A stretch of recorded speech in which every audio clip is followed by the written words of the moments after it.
Welcome back to Miss Kim's Home and Garden. Today we'll be going out to the garden to bring in fresh asparagus to make for dinner tonight.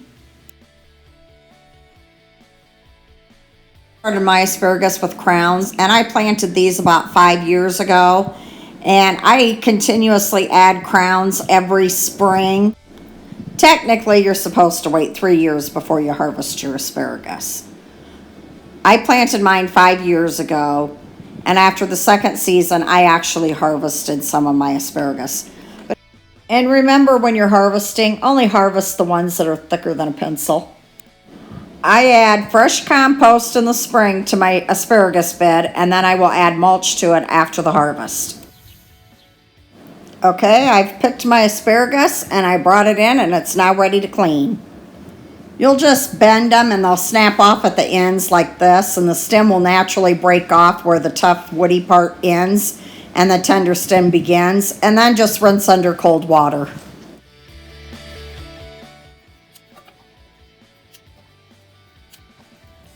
And you can keep these ends and use it for soup or for a broth, like vegetable broth if you want.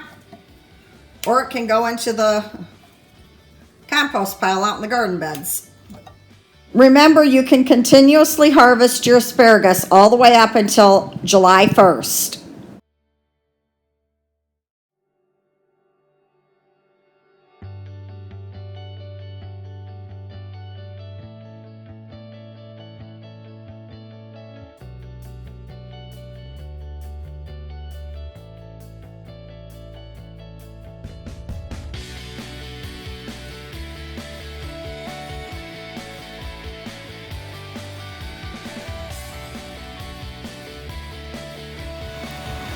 Okay, I now have them all rinsed off with cold water, and they're ready for boiling water.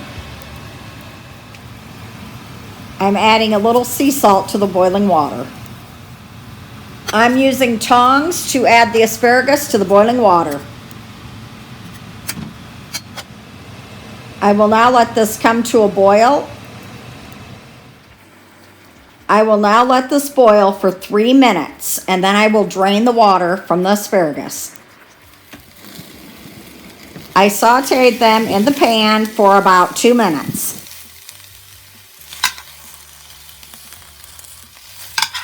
Now transfer them to a glass dish.